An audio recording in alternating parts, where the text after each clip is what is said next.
Hey everyone, it's D West Sports Talk again. Today is the edition where we're going to talk about the NBA draft coming up this Thursday. I had to represent New Orleans today. They have a ton of picks, some good opportunity to get their team better. Um, so I had to support the New Orleans shirt today. I looked over the draft coming up this Thursday night. And there's some interesting things that stick out. Within the first round of the draft, there are a couple teams that have multiple first round picks. One of those teams would be the Atlanta Hawks. They actually have three first round picks, six picks overall. Most likely they'll probably trade some of those second round picks, maybe move up a little bit more, potentially get more first round picks, who knows. There are actually some teams who have no picks in the draft as of right now that may need to trade into the draft if they want to get any picks. The Nuggets, Rockets, and as of this weekend, the Lakers. None of those teams have any picks in this draft. Um, Not saying that they may not come in and pick up some other draft picks. Some other things is the Toronto Raptors. They only have one pick. I think they're about 59th. Um, but I think if they keep Kawhi and Van Fleet and Siakam and all of those guys together, I don't think they'll need too much with those picks. Um, but just want to go over just the lottery picks, kind of what the mock drafts are saying, kind of how I feel about where these players would fit best, how they're going to fit in, if they're going to be instant starters, if they're going to back some players up for a little bit. So the first thing is the Pelicans. They actually have four picks in this draft, two in the first round. The first round picks are going to be number 1 and number 4. Um, so I think everyone, not just myself, I think everyone realizes that Zion Williamson will probably 99.9% sure that he's going to be going to the Pelicans. Most likely start at that small forward, power forward, probably power forward position. Just how big he is, how athletic he is, strength, all of those things that he has. So I think he'll jump in. I think he'll start right away. Number 1 draft pick. The next one is the Memphis Grizzlies. They only have one pick in this draft, but it is the second pick. They'll probably go with Ja Morant. I don't know if any of you watched him in the tournament. He only played a couple games in the tournament, but his statistics were pretty amazing, averaging a double-double points, assists.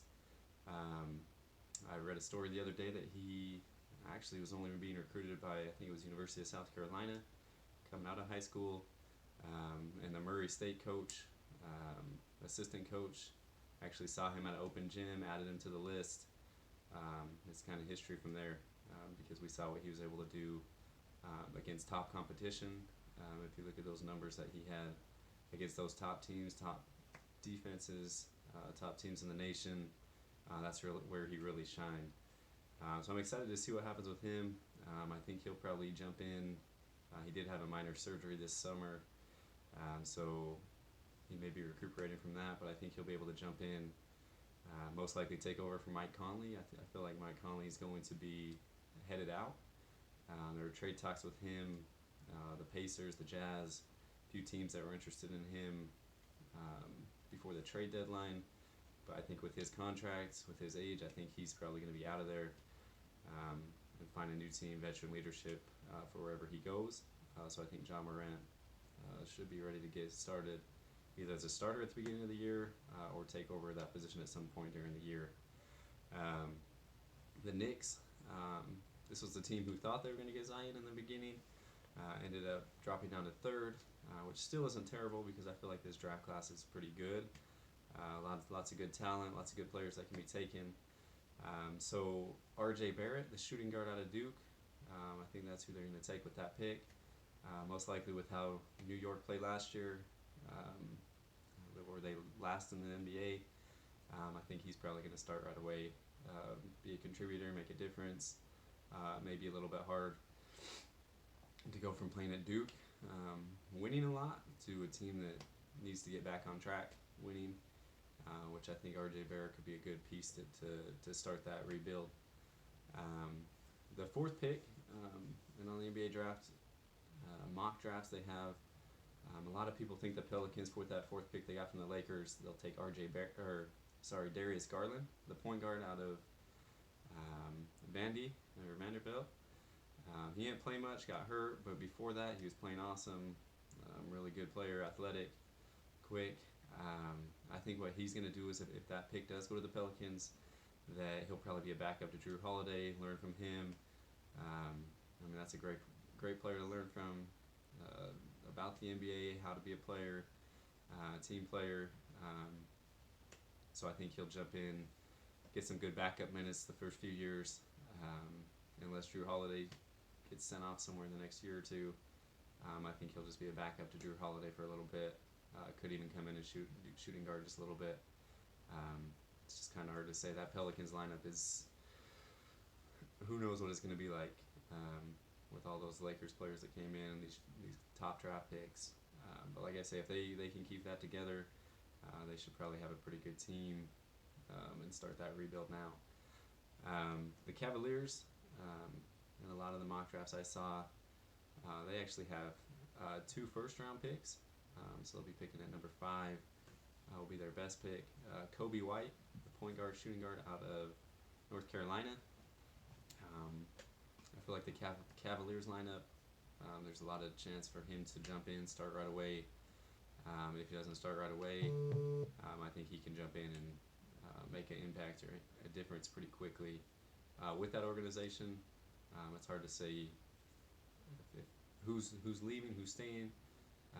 Heard talks of Kevin Love potentially getting traded, but it's just kind of up in the air right now. The Suns, they're looking at potentially DeAndre Hunter.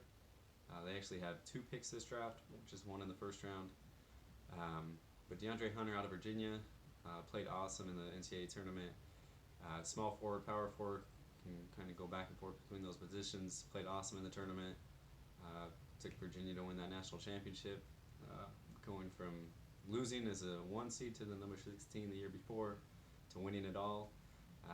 Honestly, what I had Virginia getting knocked out in the Sweet 16. So those players, DeAndre Hunter, he's a player. I think he can jump in that Suns organization, get some minutes quick, if he's not starting right away. The Bulls, they actually have 2 picks, 1 in the first round. Jarrett Culver out of Texas Tech, shooting guard, small forward. I mean, that guy was pretty amazing in the tournament too. So I think with him jumping into the Bulls, I think he could jump in, get some quick minutes, start pretty quick. A lot of these teams in the top, I'd say 10 to 12 picks in the lottery are having a lot of rebuild right now. So I feel a lot of these players picked will be able to jump in, get quick minutes. If they're not starting at the beginning, they may be starting midway through the year, if not by the end of the year. So the Hawks, Cam Reddish out of Duke, shooting guard, small forward. That's one of Hawks' 6 picks that they have. So they have 3 in the first round, 3 in the second round, potentially even more in the first round if they want to trade some of those second round picks. But Cam Reddish would be good to jump in there, shooting guard, small forward. He could probably complement Trae Young very well, setting him up for shooting, and vice versa. I think those two could play pretty well together. Wizards, a lot of the mock drafts I've looked at, Siku, I don't even know how to say the last name, Demboya, small forward, power forward, international guy. I don't know too much about him, but like I say, we've had some international players the last few years come in, and like Luka, I mean, he came in and surprised some people. So this could be a good pick for the Wizards. Like I said, they could have people on the move too. So we'll kind of have to play that by ear and see how that goes. The Hawks, they got the 8th pick, they got the 10th pick. Jackson Hayes, the 6'11" power forward center out of Texas. That's a big dude. He could probably jump in, get some good minutes, bump people around. I think he'll be able to, if he keeps adding some more size to himself, he can make a big impact for that Hawks down low. Timberwolves, a lot of the ones I've looked at, they have 2 picks, 1 in the first round, 11. Nazir Little.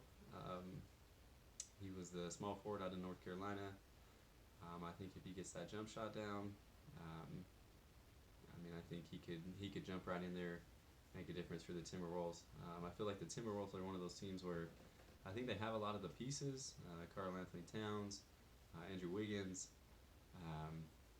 They have some pieces there, and I'm surprised that they didn't make the playoffs this last year.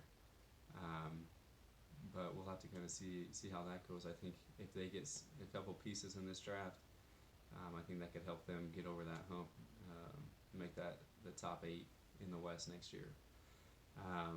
The Hornets, P.J. Washington out of Kentucky, power forward. I think he could jump in, get some quick minutes, especially if Kemba Walker's there.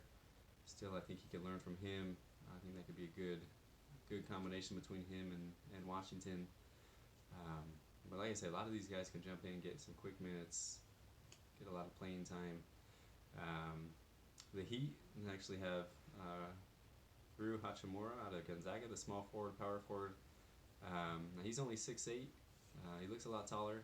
I watched him play in March Madness here in Salt Lake City, and he's a good athlete. Him, Brandon Clark, the two of those are both 6'8". I think both of them could go in the top 14 picks.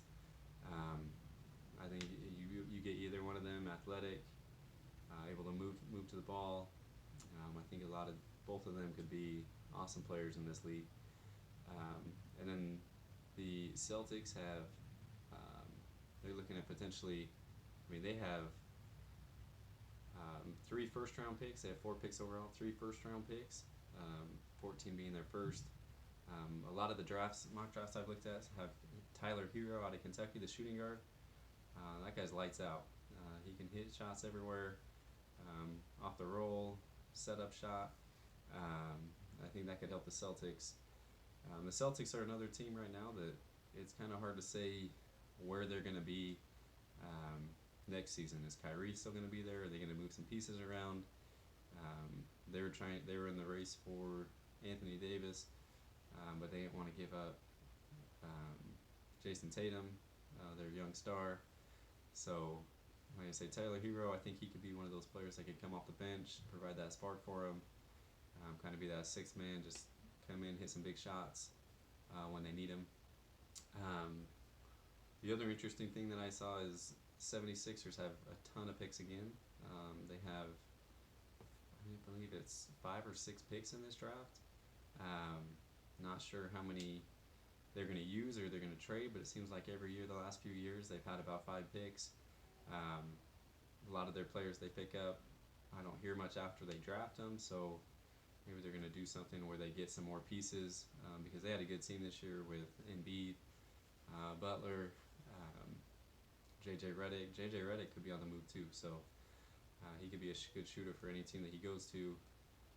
If he stays on the 76ers, if they keep Tobias Harris, if they could add one more piece in this, maybe 1 or 2 more pieces within this draft or through trade, they could be a team to watch out for too. So like I say, the draft coming up Thursday.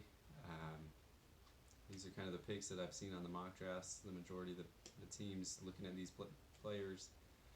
But like I say, it could be. We've had surprises before, where we've had, 2013 when Anthony Bennett wasn't even predicted to go as high as he did and went number 1 to the Cavs. So we'll see if there's any more surprises. Like I said, the Anthony Davis trade was a surprise. Some of these players getting drafted could be a surprise. But let me know what you guys think. Let me know if you think this is kind of a lineup on where teams are going to go with. Like I say, I think it's always exciting to watch the drafts. Like I say, I hope teams make good picks, good moves. And like I say, I think it's just all started with that trade this weekend. There could be a ton of trades coming up this week, especially with the draft. So keep your eyes open, look for it. Hopefully the team that you like is getting the players that you need. And like I say, the NBA draft's coming up tonight or Thursday night. And I'll do another episode of this coming up. Probably talk about the College World Series that's going on right now. Also USA women's soccer's killing it. They only scored 3 goals instead of 13, but they're still killing it. Probably a favorite to win the cup. And then also talk more about NBA post draft, any other trades that come up, and then any other top sports stories that come up in the next week or so. I'll keep you guys updated. All right, we'll see you later.